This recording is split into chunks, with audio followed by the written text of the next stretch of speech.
deficit. If elected president, how would you handle the trade debt?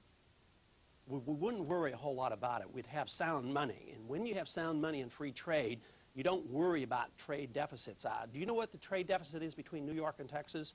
Nobody knows and nobody cares. If we don't have enough money in Texas, we have to quit buying. That's what would happen in the world if you had a sound monetary system, a gold standard where people couldn't create money out of thin air. The only time these trade deficits mean something is when you're on an inflated paper money system like we are today, and then they mean something. So if you have a gold standard, sound money, and free market, you don't even keep the records. If you spend too much money and you come up short, you got to go back to work and earn some money before you can buy things from Japan.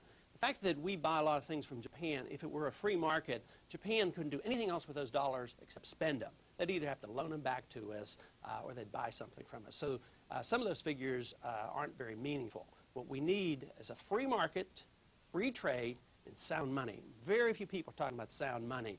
And if you had a gold standard, it wouldn't be so much it would be a state fixed rates, but it would be market-wise. The rates would be fixed. Everybody would work on an ounce of gold rather than on dollars versus yen, while we're printing money at a certain rate and the Japanese are printing at a certain rate.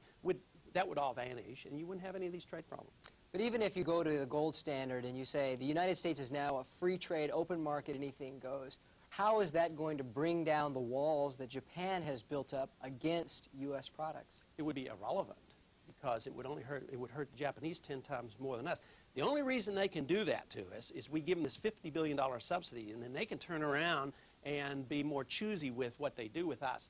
But if they didn't have that advantage, it would be to their disadvantage if they couldn't buy from us. And again, if they got a lot of dollars from us because we were buying cars, what are they going to do with their dollars? They have to either buy debt from us or invest in our stock market. All the money would have to come back eventually. Just as you are unconcerned about the balance of payments between Texas and New York, nobody would care. But the only reason they have the advantage now is because we give them such a horrendous tax subsidies through foreign aid and military aid. The issue of how do we deal with the problem of AIDS has become a hot political subject and has become a presidential campaign issue, and that everybody's being asked, how will you handle the spread of AIDS? As a libertarian, how do you look at that and how would you solve that problem? Well, the same way that we've been worrying about hepatitis.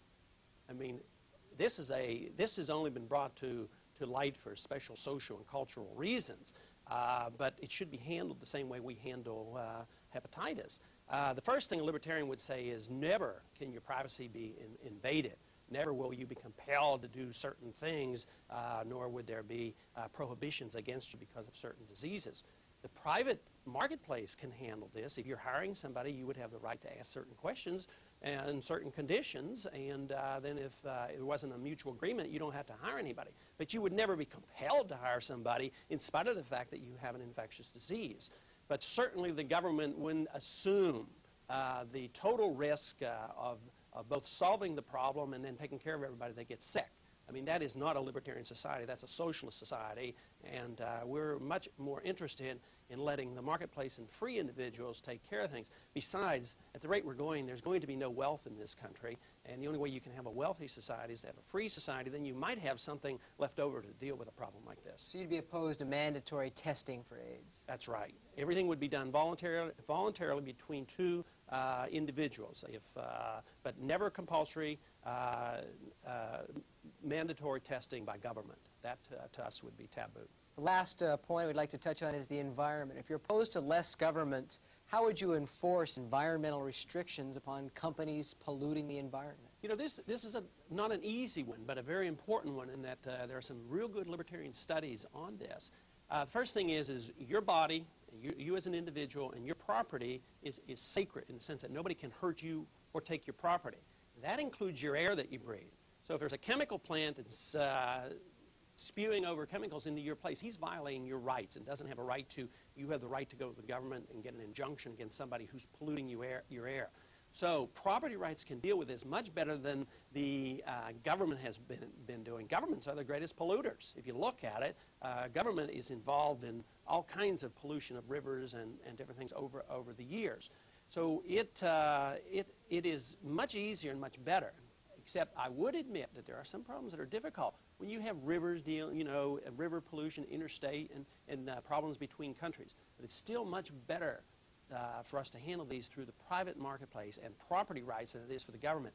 Governments tend to give out permits. You know, if you don't pollute too much and you pay so much to the government, or if your fine isn't too much, you pay your fine. So in a way, they legitimatize a lot of the pollution. We'd be much stricter on pollution problems than the government is. We would do it strictly on a property basis, and nobody has a right to pollute anybody's air or property. So would you abolish the Environmental Protection Agency? Yes, it's totally unconstitutional, wrong, immoral approach to presume that a chemical company is going to do something and then come in and regulate them to death. That's sort of like coming on the TV air and say, well, we presume that you might say something that is derogatory to the government, and therefore we want to monitor everything you say.